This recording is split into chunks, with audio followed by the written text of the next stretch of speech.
You've got questions and we've got answers. Hi, I'm Kevin Eikenberry, answering the questions that new leaders ask us. Actually, it's our goal to help all leaders at all levels be more productive, successful, and confident. Today, we're talking about your role in onboarding. So let's get started, shall we? So if you're truly in the mode of from bud to boss, you've recently been through an onboarding situation, or maybe you've come into the organization, but still you're in a new role. So you may not be thinking very much about onboarding for others, but you really must. We need to think about people coming into our organization and coming from other organizations too, so that we think about how they can be most successful, most quickly working with us. Now, I just want to say what I said a second ago again. We often think about onboarding when people come from outside of our company. I'm suggesting that anytime someone joins your team, there's some onboarding that needs to take place, okay? So I've got 5 pieces of advice for you today to help you think about how to do a better job of onboarding your folks. Number 1, know what exists. So chances are, if you're in an organization of any size, you have some kind of onboarding, or orientation is the word old people like us used to use, for this when you're bringing someone from outside. Like there's some stuff that happens and there's some stuff that HR is doing. You need to know what currently exists, because you don't want to repeat that, but you also want to start to figure out where the gaps and the holes are. Now, I don't want you to start saying, well, no, HR's got a whole bunch of gaps and they need to go solve this, this, and this. Well, I'm just suggesting to figure out what really already exists so you know what you need to do.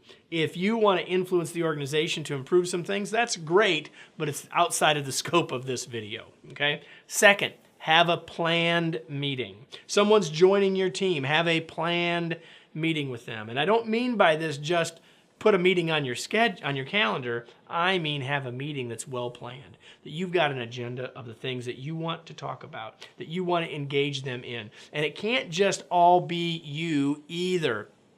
Have you ever moved into a new organization and went to the meeting for the onboarding session, and for 2 hours or 4 hours or whatever, and it felt like it was a fire hose, and like people just kept talking and talking and talking, and it was like whoosh, and at some point you didn't even know what they were saying anymore?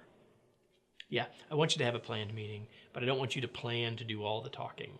I'm just encouraging you to be thinking through what are the things that are the gaps, what are the things that you want to be onboarding them about how your team works, about how you work, how that you want them to work with them, you want to work with them, etc. Okay, so have a planned meeting and make sure that that planned meeting is very early, hopefully day 1 on their arrival. And if you can't meet with them on day 1, you've got a clear plan of an agenda for them on day 1.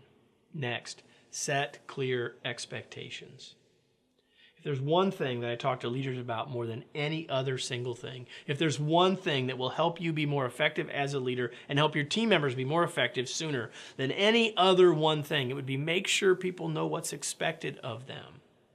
So make sure those expectations are clear in your mind, and then make sure that they become clear to them so that they are mutually understood. Now you're setting the table for them to know what success in this job is, because they can't ultimately be successful if they don't know what the bar is, right? Next, engage the rest of your team. Onboarding can't and shouldn't be just about what you're going to do with your person, but rather, how do you engage them with the whole team? How do you get the team to help in this?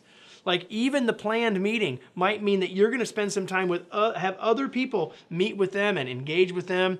And in fact, I'd encourage you, depending on the size of your team, to make part of your onboarding for there to be a conversation between the new person and every other member of the team, so they get to know how they fit in, but also who they are, and start to build a relationship with them. So engage the rest of your team in the process of the onboarding, but also to engage them in making sure that the person feels that they are successfully onboarded.